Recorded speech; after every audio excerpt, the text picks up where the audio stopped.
Real Madrid is starting preseason soon, and for the most part, the squad is complete. Hopefully, there's one more big signing, but the squad for the most part is complete. So, this is my ideal 11 for next season. First, obviously, we're going to have as goalkeeper Thibaut Courtois. I mean, he's the best goalie in the world, in my opinion. This part in the squad is set for at least a few more years. The next position is right back, and this might sound a little weird, but to me, the starting right back should be Valverde. Now you're probably wondering, why Valverde? When we have a right back that's Carvajal and his backup Vasquez. Carvajal has not been up to standards for a long time now. It's either get a new right back to replace Carvajal or just start Valverde there. We know he's very versatile and we know Ancelotti loves playing players out of position, so I don't see why we don't try that. I mean, when he plays right winger, he's basically playing like a right wing back because he's covering for Carvajal a lot. So whatever the case may be, we need to play someone else there other than Carvajal, and the only option we have right now is Valverde. Now, for center back, it's a really tough choice because I feel like Real Madrid has three center backs who are in the top 12 center backs in the world. But regardless, I feel like I would go with Militao and Rudiger. Why them? I just feel like they offer both more aggression and pace. But you can put Alaba in there if you want, but to me, it should be Rudiger and Militao. Now, the left back spot is really hard to pick because we have two left backs who are really good, Fran Garcia and Mendy. But for the way I feel like this team wants to play, I feel like it has to be Fran Garcia who starts. Now, why do I say that? Even though Mendy has been a great player for this team, I think it's time we give Vinny some help. Because Mendy is a really defensive left back. So whenever Vinny's attacking, he's always isolated. And he's always in a 1v2 situation and he never has any help. But we saw when Camavinga was playing left back, Vinny had more freedom because Camavinga always went up. And I think Fran Garcia is an attacking left back. So he's going to be there to help Vinny whenever he needs the help. So that's why I think Fran Garcia should start. Now for the center mids. I feel like this is going to be the most controversial part of this video just because Real Madrid has arguably the best midfield in the world. All 7 midfielders Real Madrid has can get into any team in the world.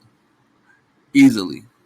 But Real Madrid only plays with 3 midfielders. So some people have to be left on the bench. And I think the first 2 that should start are Camavinga and Tchouaméni. And the people I feel like they should start over are Toni Kroos and Modric. I know it's very hard to say this, but I think it's time for Real Madrid to change the guard. Modric and Kroos have been iconic players for Real Madrid. They've won everything, and I love them and I thank them for all they did for this club. But I feel like they know as well it's time for the club to move on. And I'm pretty positive they're both going to retire at the end of this season. So I think it's time Tchouaméni and Camavinga both become 100% starters and ease Modric and Kroos out of the squad. Obviously, they're both still going to play, but much less than previous years.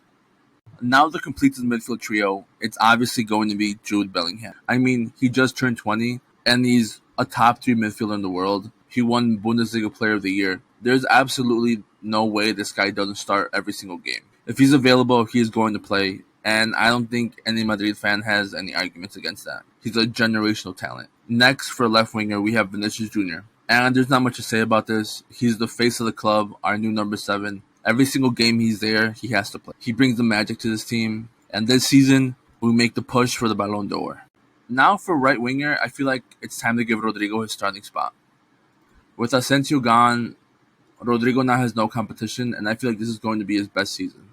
Ever since he got here, every single season, he's been getting better and better and better, scoring more goals, giving more assists. And I feel like this season is where he truly hits the world-class mark. Now for the last spot on this team, and I would argue the most important, the striker. Sure, Vinny and Rodrigo can score a lot of goals, but at the end of the day, the striker scores the most. And we saw that. Benzema became a goal-scoring machine, and it was because a lot of the help he was getting from Vinny and Rodrigo. And now that Benzema's gone, there's a massive void in the team. And I know they signed Joselu, but I don't think Joselu is up to par to be a Real Madrid main striker. As a backup, I love it. Joselu's a great backup. But Real Madrid needs a world-class number 9. And I feel like the only option out right now for that is Mbappe. Now, as a Real Madrid fan, we have an obsession with Mbappe, but I feel like this season, Mbappe has to come. Because we actually have no number 9 and no goal-scoring threat. That isn't our wingers. So in a perfect world, my ideal 11 would include Mbappe. And I feel like he might be coming. I feel like he will be our number 9. Because they could have given Joselu number 9, but they didn't. They're waiting. So yeah, I think the front 3 is going to be Vinicius, Mbappe, and Rodrigo. And to me, that top 3 is scary. The absolute pace, skill, and just pure power all of them have is going to be insane. So yeah, that's my ideal 11 for the next season for Real Madrid. If you have any opinions on what I said during this video, please leave a comment. I would like to talk to people about Real Madrid. Thank you for watching. Please leave a like and subscribe, and I'll catch you in the next video. See ya.